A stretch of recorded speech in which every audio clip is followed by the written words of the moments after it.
வணக்கம். செல்வகுமாரின் மதிய வானிலை ஆய்வறிக்கை. அதிகாரப்பூர்வ வானிலை அறிக்கைக்கும் இந்திய வானிலை ஆராய்ச்சித்துறை அறிக்கையை பார்க்கவும். 2026 ஜூன் 21 ஞாயிற்றுக்கிழமை மதிய நிலவர ஆய்வறிக்கை. இன்றைய அறிக்கையில் தலைப்புச் செய்தியாக இன்றைக்கு எங்கே மழைப்பிடிப்பு தொடங்கி இருக்கிறது, இன்றைக்கும் நாளைக்கும் இடி மின்னல் மழைப்பிடிப்பு பரவலாக கொடுக்க போகிறது. அது எந்தெந்த மாவட்டங்களில் பரவலாக கொடுக்கும் என்பதை பார்ப்போம். சென்னைக்கும் உண்டு, பல்வேறு மாவட்டங்களுக்கு இன்னைக்கு உண்டு. அதே போல இந்த சூப்பர் எல்லினோ என்று கடுமையான விவசாயிகளை ஒரு வேதனைக்கு உள்ளாக்கி இருக்கக்கூடிய ஒரு விஷயம், புரிதலுக்காக ஒரு சின்ன ஒரு தொகுப்பு. காலையில பார்த்தீங்கன்னா கடுமையான எல்லினோ தாக்க போகுது, அப்படி தாக்க போகுது, இப்படி தாக்க போகுது. அப்படியே சாயந்தரத்தில் பார்த்தீங்கன்னா கொட்ட போகுது மழை. வானிலை ஆய்வு நிறுவனம் கொடுத்திருக்கிறது எச்சரிக்கை. இது என்னது பாவம் விவசாயிகள். இன்னைக்குள்ள நிலைமையில நீங்க பார்த்தீங்கன்னா 56% சராசரிக்கு கூடுதல் மழை பொழிஞ்சிருக்கு தமிழ்நாட்டில்.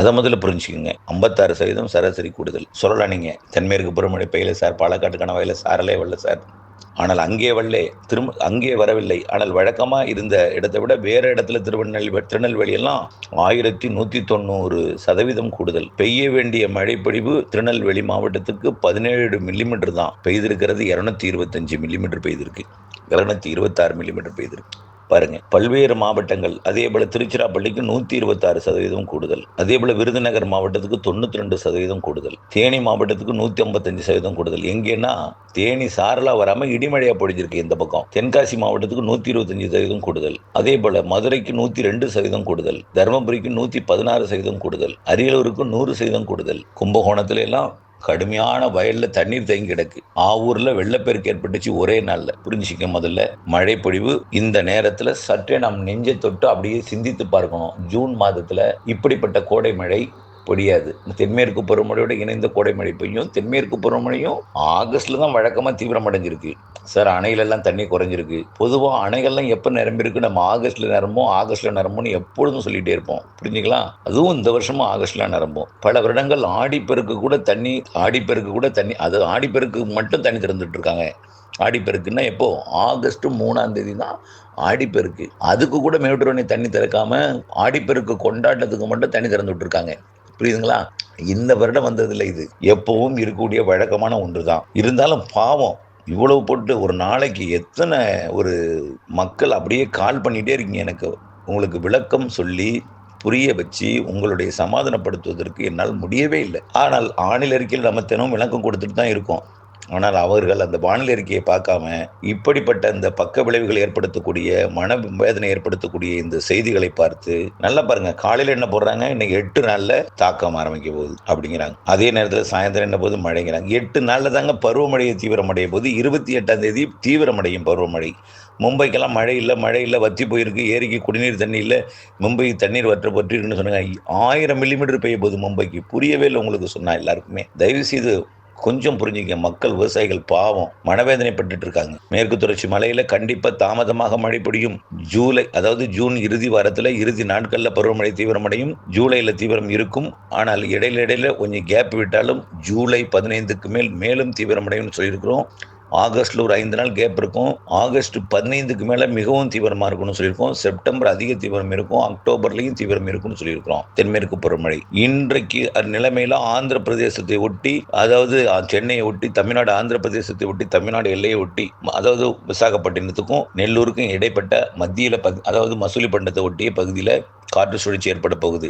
இது அப்படியே தெலுங்கானா வரைக்கும் நீள போகுது. இதனால காற்று சுழற்சி, வெப்பசலன இடி மழை பொழிவு வரக்கூடிய 25, 26 சென்னை உள்ளிட்ட வடகடலோர வடவுள் மாவட்டங்களுக்கு பொழிய போது. தென்மேற்கு பருவமழை கேரளாவில், கர்நாடகாவில் பொழிய போகுது. இந்த நம்பிக்கையை உங்களுக்கு ஏற்படுத்தி விட்டு தயவு செய்து மனவேதனையோ குழப்பமும் ஏற்படுத்தி கொள்ளாமல் நம்பிக்கையுடன் இருங்கள். பருவமழை எப்பொழுதுமே ஆகஸ்ட்ல தீவிரமடையும். சில ஆண்டுகள் பருவம் நம்ம எல்லாம் சொல்லியிருக்கோம் பாருங்க. பருவமழை எடுத்தடுப்புல பெய்யாதுங்க, முதல்ல முன்னேறும். பாகிஸ்தான் எல்லை வரைக்குமே பருவமழையை தொடக்கி விட்டு தான் காற்று திரும்பி வந்து பருவமழையை கொடுக்கும் அப்படின்னு நம்ம சொல்லியிருக்கிறோம். எத்தனை வருடம் சொல்லியிருக்கிறோம். ஆகவே தயவு செய்து புரிந்து கொள்ளுங்கள். எடுத்தடுப்புலேயே பருவமழை கொட்டிடாது. சற்றே கொஞ்சம் நீங்க நினைச்சு பார்க்கணும். பருவமழை எப்பொழுதுமே தொடங்கின உடனே கொட்டி தீர்த்துறாது சார். பருவமழை எப்போ சார் தீவிரமடையும் கேட்டுருக்கீங்க பல வருஷம். அணை எப்போ நிறையும், அமராவதி எப்போ நிறையும், பரம்பிக்குளம் எப்போ நிறையும், எவ்வளவு நாள் கேட்டிருக்கீங்க. எல்லாமே ஆடிப்பெருக்குக்கு அப்புறம் தான் நிறையணும். பல வருடங்கள் உங்களுக்கு சொல்லியிருக்கிறேன். ஞாபகம் இருக்கிறதா? தயவுசெய்து இந்த வருடம் அந்த புதிது அல்ல. கொஞ்சம் வெயில் கூடுதலாக இருக்கிறது உண்மைதான். அதனால வெப்பச்சலன இடிமழை இருக்கு. அதே பருவமழை கேரளாவில் தீவிரம் இல்லாத காரணத்தினால இங்கே வெப்பம் கூடுதலாக இருக்குது. காரணம் என்ன? பசிபிக் பெருங்கடலும் அதே வெப்பம், நமக்கும் அதே வெப்பம் கடலும். கண்டிப்பாக அங்கே முதல்ல சிஸ்டம் உருவானுச்சு.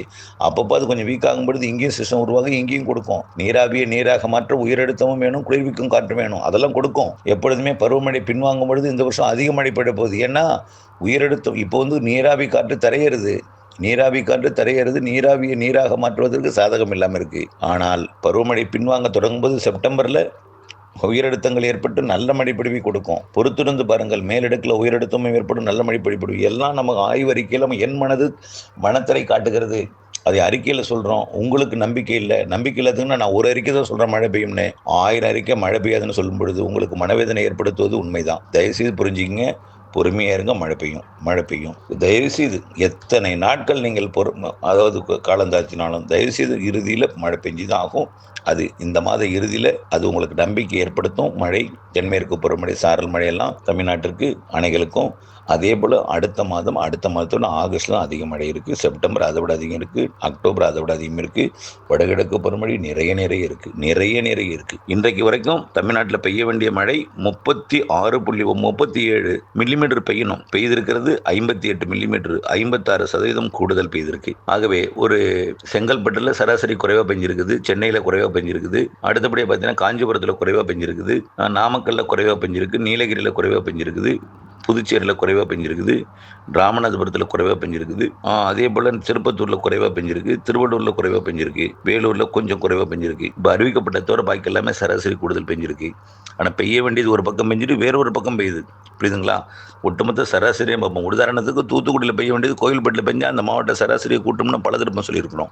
உங்களுக்கும் பெய்யும். இன்றைக்கு எங்கே மழை பொழிவு தொடங்கி இருக்கிறது என்பதை பார்ப்போம். ஏற்கனவே தொடங்கி இருக்கு, பெய்து கொண்டிருக்கு. அது எங்கேன்னு பாருங்க பார்ப்போம். ஏற்கனவே திருநெல்வேலி மாவட்டத்தில் திருநெல்வேலி தலைநகர் பகுதியில் மழை பொழிவு தொடங்கி தீவிரமடைந்து கொண்டிருக்கு. திருநெல்வேலி மாவட்டம், திருநெல்வேலி, மேலும் அப்படியே பார்த்தீங்கன்னா தூத்துக்குடி மாவட்ட எல்லை ஓரம் வரைக்கும் ஸ்ரீவைகுண்டம் வரைக்கும் கூட முன்னேறிக்கிட்டு இருக்காது. ஓகேங்களா? அடுத்தபடியாக பார்த்தீங்கன்னா சிவகாசி, அதாவது விருதுநகர் மாவட்டத்தில் ஆங்காங்கே மழை தொடங்கியிருக்கு. கேரளாவில் பரவலாக மழை தொடங்கியிருக்கு. அதே போல் திண்டுக்கல் மாவட்டம், மதுரை மாவட்டத்தில் ஆங்காங்கே தொடங்கியிருக்கு. கொடைக்கானல் மலைப்பகுதிகளுக்கு, அதாவது இந்த பக்கம் திண்டுக்கல் மாவட்ட கிழக்கு பகுதியில் மதுரைக்கும் கொடைக்கானலுக்கும் இடைப்பட்ட பகுதியில் நல்ல மழை பொழிந்து கொண்டிருக்கு.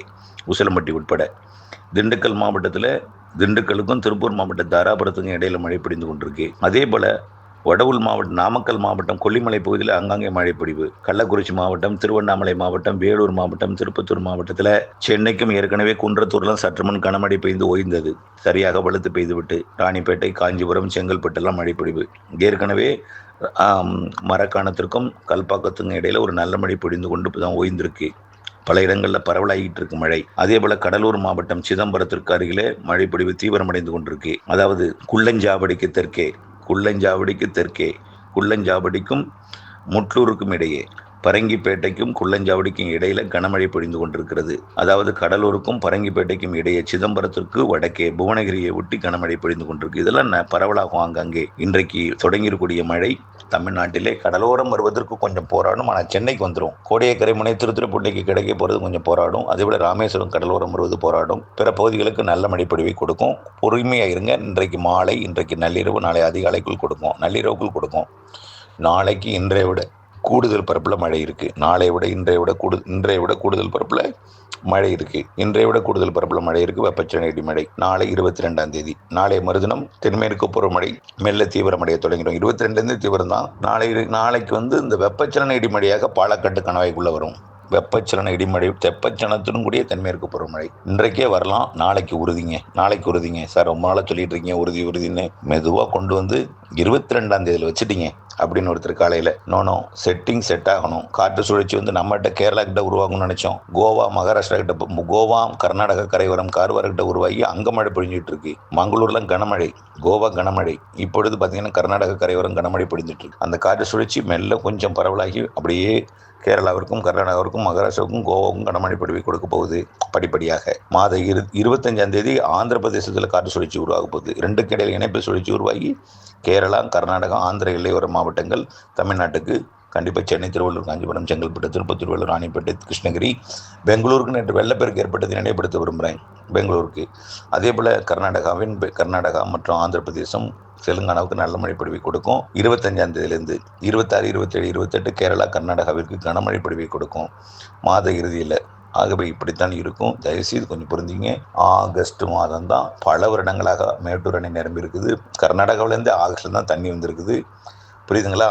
கண்டிப்பாக அப்படித்தான் நடக்கும். உங்களுக்கு சொன்னால் என்னை விட சைடு எஃபெக்ட் கொடுக்கக்கூடிய தகவல் நிறைய வந்திருக்கிறதுனால நம்பிக்கை வராது. கொஞ்சம் பல்ல கடிச்சிட்டு இருந்து தான் இருக்கணும். இருந்துட்டு தான் இருக்கணும். இருந்து தான் ஆகணும். நான் எவ்வளோ சொன்னாலும் உங்களுக்கு நம்பிக்கை வராது. வரக்கூடிய வாரங்களிலே, வரக்கூடிய மாதங்களிலே கண்டிப்பாக ஆகஸ்ட் இறுதியிலெல்லாம் அணைகள் நிரம்பும் போது, ஆகஸ்ட் இறுதியில் அணைகள் நிரம்பும் போது, செப்டம்பரில் கண்டிப்பாக உபரி நீர் திறக்கும் பொழுது, அக்டோபரில் நிறைய மழைப்பொழிவை கொடுக்கும் பொழுது உங்களுக்கு புரிதல் வரும். இந்த ஆண்டு வடகிழக்கு பருவமழை தென்னிந்தியாவிற்கே நிறைய மழைப்பொழிவை கொடுக்க போகுது. ஸ்ட்ராங் சிஸ்டம் இருக்குது, வலுவான சிஸ்டம் இல்லைன்னா கூட வலுவான சிஸ்டம் இருக்குது, சிறு நிகழ்வும் அதிக மழை தரும்னு சொல்லிட்டே இருக்கோம். புரியுதுங்களா? தயவுசெய்து இந்த ஆண்டு எல்னினோ பாதிப்பு இல்லை. எல்னினோவே பசிபிக் பெருங்கடலில் இருந்தாலும் அது பசிபிக் பெருங்கடல் இருக்குது. அதே அளவுக்கு வெப்பம் இந்திய பெருங்கடல் இருக்குது. புரிஞ்சுக்குங்க. அப்போது ஒரு காலத்தில் எத்தனையோ வருடம் சொல்கிறாங்க, அதெல்லாம் நான் ஆய்வுக்கு நான் போகல, அதெல்லாம் தூக்கி போட்டுட்டேன். அதை நாம் போய் எடுத்து ஆராய வேண்டிய தேவை இல்லை. கண் கூட ஓப்பனாகவே சாதாரணமாக போய் மைக்ரோஸ்கோப் வச்சு பார்க்காமல சாதாரணமே சொல்லலாம். இந்திய பெருங்கடல் வெப்பம் அதிகமாக இருக்குது. இந்திய பெருங்கடல் வெப்பத்தினால் நீராவி அதிகம் வெளியேறுது. காற்று, தென்மேற்கு பருவக்காற்று நீராவியை கடல் மேற்பரப்பிலிருந்து அள்ளி கொண்டு வருது. மழையில் மோதுன்னு மழை பொழிவை கொடுக்கும். மலையில் உள்ள மரங்கள் குளிர்விக்கும், உயரடுத்தங்கள் குளிர்விக்கும். இதெல்லாம் எதிர்காலத்தில் கண்டிப்பாக அது உங்களுக்கு நிரூபிக்கும். தயவுசெய்து பொறுத்திருங்கள், பயம் வேண்டாம். ஆனால் நாம் நினைக்கும் பொழுது அது பெய்யாது. அது கொடுக்கும் பொழுது நாம் சேமித்து வைத்து பயன்படுத்த வேண்டும். ஆகவே தெளிச்சிட்டு முளைக்கலையே காணுமே கூடாது. சில நேரத்தில் தெளிப்பீங்க, கொஞ்சமாக மழை பெஞ்சிடும், பாதி முளைச்சி பாதி முளைக்காம போயிடும். சில நேரத்தில் கொட்டி எடுத்துரும். எப்படி ஆவூரில் 14 சென்டிமீட்டர் குறைஞ்சி எவ்வளோ வயல்லாம் தண்ணீர், வெற்றிலை கொடிகள்லாம் பாதிப்பு ஏற்பட்டது. கும்பகோணம் கொழுந்து வத்தலைக்கு புகழ்பெற்ற கோவிந்தக்குடியில் அவ்வளோ மழை கொட்டி எடுத்திருக்கு. ஆகவே இவ்வளவெல்லாம் பாதிப்பு ஏற்படுத்தக்கூடிய இந்த மழை இன்னும் பல மாவட்டங்களில் இருக்கிறது. இன்றைக்கு வரைக்கும் நேற்றைக்கு 59% கூடுதல் மழை பொழிந்திருக்கு. நேற்று வரைக்குமே. இன்றைக்கு 66, நேற்று கொஞ்சம் பரவல் வந்து 56 இருக்கு. ஆகவே கண்டிப்பாக மழைப்பொழிவு கொடுக்கும். நம்பிக்கையுடன் இருங்கள். இன்றைய மழைப்பொழிவு கடலோர மாவட்டங்களுக்கு வந்துடும். கடல் ஓரம் கொடுக்க போராடும். ஆனால் நாளை கடல் ஓரமும் கொடுக்கும், பாலக்காட்டு கணவாயிலும் கொடுக்கும், ஆரல்வாய்மொழி கணவாயிலும், ஆரியங்காவு கணவாயிலும் பெரும்பாலான இடங்களில் நாளைக்கு மாலை இரவில் மழைப்பொழிவு இருக்கிறது என்பதையும், வரக்கூடிய நாட்கள் தென்மேற்கு பருவமழை தீவிரமடையும் என்பதையும், ஆனால் மாத இறுதியில் தீவிரமடையக்கூடிய அந்த தென்மேற்கு மழை உங்களுக்கு முழு நம்பிக்கை கொடுக்காது. என்றைக்கு அணை நிரம்புதோ அன்றைக்கு தான் உங்களுக்கு முழு நம்பிக்கை கொடுக்கும். அந்த நாள் கண்டிப்பாக ஜூலை, ஆகஸ்ட் இறுதியில் கிடைக்கும். செப்டம்பர், அக்டோபர் நிறைய கிடைக்கும். அதுவரை நீங்கள் நம்பிக்கையுடன் இருக்கணும் என்பதை தெரியப்படுத்த விரும்புகிறேன். சொல்லலாம், சார் மழை வருதுன்னு எங்களுக்கு மழையும் காணும்னு சார் சொல்லலாம். நான் இப்போ 59% மழை பெஞ்சிருக்குன்னு சொல்லியிருக்கேன் இல்லையா? அப்போ தமிழ்நாட்டில் தானே பெஞ்சிருக்கு. புள்ளி விவரம் இந்திய வானிலை ஆய்வு ஒன்று தான் கொடுத்துருக்காங்க. உங்கள் ஊரில் பெய்யலை, உங்கள் மாவட்டத்தில் ஒரு பகுதியில் பெய்திருக்கிறது. உங்கள் மாவட்டத்தில் பெய்யலை, அருகில் உள்ள மாவட்டத்தில் பெய்திருக்கிறது. ஆகவே ஒட்டுமொத்த சராசரி கூடி காட்டுகிறது. ஏதோ மழை பெய்து கொண்டிருக்கிறது. பெய்யாத இடங்களுக்கும் பெய்யும். நம்பிக்கை வேண்டும், புரிதல் வேண்டும், அறிதல் வேண்டும். நன்றி.